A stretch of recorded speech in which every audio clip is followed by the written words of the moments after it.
ছাত্ররা, আগের দিন গণিত প্রভা থেকে শুরু হওয়া 15 নং অধ্যায় সময় ও দূরত্ব তার দ্বিতীয় পর্বের ভিডিও নিয়ে আমি আজকে চলে এসেছি। আগের দিন বেশ কিছু সাধারণ নিয়ম এবং তার সাথে কিছু সমস্যা সমাধান সম্পর্কে শেখানো হয়েছিল।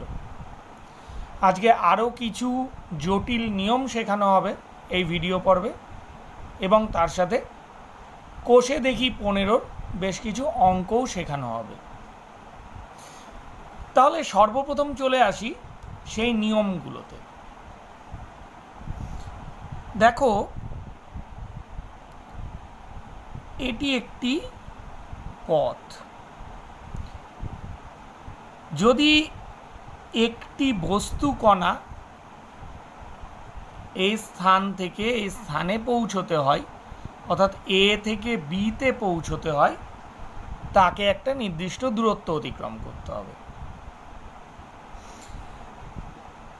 আবার যদি বিস্তৃত বস্তু হয়, অর্থাৎ বস্তু কণা হিসেবে আমরা যদি বিচার করি, তাহলে এখানে বাস,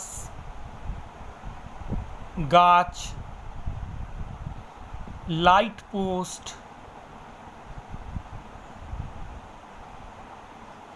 বা খুঁটিও কখনো কখনো বলা হয়,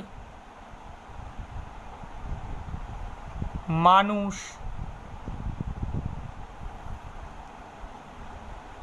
যে কোনো গাড়ি ছোট, এগুলো সমস্তকে একটি বিন্দুর সঙ্গে কল্পনা করা হয় এই অঙ্কের ক্ষেত্রে। যে কারণে এই ক্ষেত্রগুলির কোনোটিতেই এদের কোনো আলাদা করে দৈর্ঘ্য নেওয়া হয় না। এবার বলা হলো বিন্দুর বদলে যদি বিস্তৃত হয়, যেমন ট্রেন, মালগাড়ি,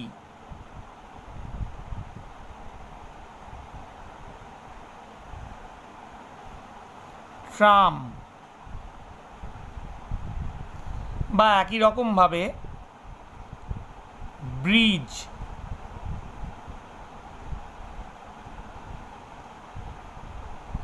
সুড়ঙ্গ,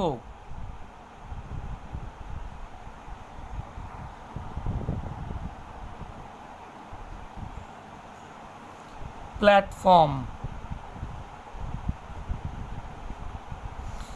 এই নিচের লাইনে লেখা প্রত্যেকটি হলো বিস্তৃত। এদের কিন্তু নিজস্ব একটি দৈর্ঘ্য রয়েছে। এবার এই অঙ্কগুলির ক্ষেত্রে এর ওপরে বেস করে কিছু নিয়ম রয়েছে। যেমন কোনো অঙ্কে হয়তো বলা হতেই পারে যে ঠিক আগের চিত্রটির মতো যে এ বিন্দু থেকে বি বিন্দু অতিক্রম করবে। ভেবে দেখো, এ বিন্দু থেকে বি বিন্দু যদি একটি বিন্দুকে অতিক্রম করতে হয়, তার মানে এই দৈর্ঘ্যটা অতিক্রম করলেই তার হয়ে যাচ্ছে। অর্থাৎ এটাকে ও ধরলাম, ওকে যদি অতিক্রম করতে হয়, শুধু এ থেকে বির যা দৈর্ঘ্য সেটা অতিক্রম করলেই হয়ে যাচ্ছে। কিন্তু ভেবে দেখো, ট্রেন, এটা একটা ট্রেন ধরে নিলাম, পিকিউকে যদি এই এবি দৈর্ঘ্য অতিক্রম করতে হয়, তাহলে শুধু এবি অতিক্রম করলে হচ্ছে না। কেননা পিকিউ যখন এ বিন্দুকে ছুঁচ্ছে তখন থেকে আরম্ভ করে যখন বি বিন্দুকে অতিক্রম করে পি বেরিয়ে যাচ্ছে তখন পর্যন্ত সম্পূর্ণ দূরত্বটাই প্রয়োজন। তার জন্য এখানে এই এবির দৈর্ঘ্যের সাথে সাথে ট্রেন, ট্রাম, মালগাড়ি যাই থাক না কেন তার দৈর্ঘ্যও কিন্তু যোগ করতে হবে। তবে যে দূরত্বটা পাবো সেই দূরত্ব অতিক্রম করতে যা সময় লেগেছে তার উপর ভিত্তি করেই এই নিয়ম প্রযোজ্য হবে। যেমন একটা উদাহরণ দেওয়া যায়। বলা হলো একটি ট্রেন বা মালগাড়ি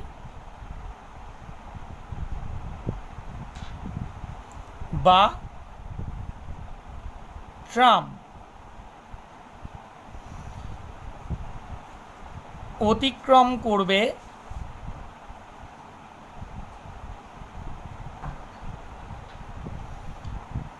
একটি গাছ বা মানুষ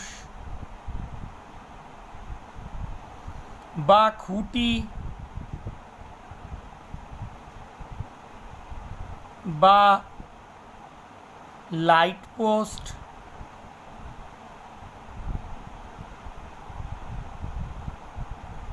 ইত্যাদির যে কোনো একটিকে,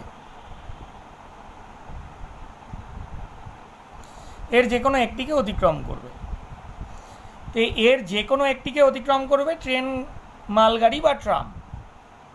তাহলে দেখো এদের নিজস্ব কোনো দৈর্ঘ্য নেই, এদেরকে বিন্দুর সাথে কল্পনা করা হয়, ঠিক আগেই নিয়মে কিন্তু বলা হয়েছে এগুলোকে বিন্দুর সাথে কল্পনা করা হয়। সেখানে বিস্তৃত এদের দৈর্ঘ্য আছে, কে? ট্রেন, মালগাড়ি, ট্রাম, ব্রিজ, সুড়ঙ্গ, প্ল্যাটফর্ম, এগুলো সব। তাহলে এখানে যদি অতিক্রম করতে হয়, একটি বিন্দুকে অতিক্রম করছে একটি ট্রেন, তাহলে ট্রেনের দৈর্ঘ্যটাই এখানে কার্যকর।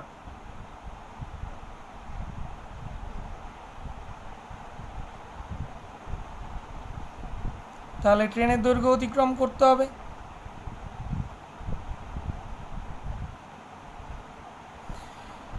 অর্থাৎ দূরত্ব বলতে বোঝাবে ট্রেনের দৈর্ঘ্যকে, ঠিক যে দূরত্ব গতিবেগের সাপেক্ষে আমরা বিচার করব সেটা হবে ট্রেনের বা মালগাড়ির বা ট্রামের যে দৈর্ঘ্য থাকবে সেটাই। দ্বিতীয় ক্ষেত্রে ভেবে দেখো, যদি বলা হয় ট্রেন অতিক্রম করবে প্ল্যাটফর্ম বা ব্রিজ বা অন্য ট্রেন বা সুড়ঙ্গ কে, তাহলে ভেবে দেখো এবার ট্রেন অতিক্রম করবে প্ল্যাটফর্ম, সেটাও তো দীর্ঘ, এটা যদি ট্রেন হয় তো এটা প্ল্যাটফর্ম। বা আবার যদি আরেক দিক থেকে ভাবো, ব্রিজ যদি হয় এটা ব্রিজ, যদি অন্য একটি ট্রেন হয় তাহলে অন্য একটি ট্রেন, সুড়ঙ্গ হলেও এটা একটা সুড়ঙ্গ। তার মানে এই ক্ষেত্রে কিন্তু দুজনেরই দৈর্ঘ্য রয়েছে। যেহেতু দুজনেরই দৈর্ঘ্য আছে, এক্ষেত্রে দূরত্ব সমান হবে ট্রেনের দৈর্ঘ্য প্লাস প্ল্যাটফর্ম, ব্রিজ বা সুড়ঙ্গ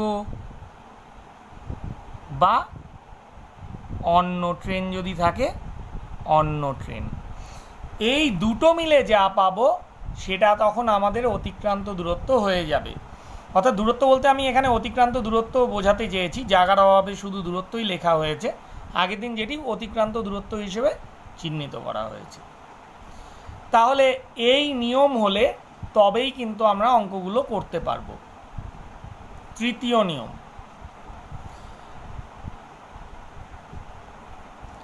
যদি দুটি ট্রেন হয় এবং তারা একই দিকে ধাবিত হয়, দেখো প্রথম ক্ষেত্রে যেটা বলা হয়েছিল ট্রেনের দৈর্ঘ্য, এটা নিয়ে কোনো দূরত্ব নির্ণয়ের জন্য এটা একই দিকে ধাবিত হতে গেলে তখন গতিবেগের জন্য আরেকটি নিয়ম রয়েছে। সেটি কি? বেশি বেগ মাইনাস কম বেগ। আবার যদি দেখি আমরা,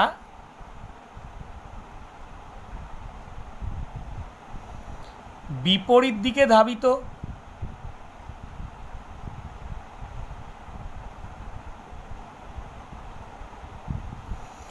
তাহলে গতিবেগ সমান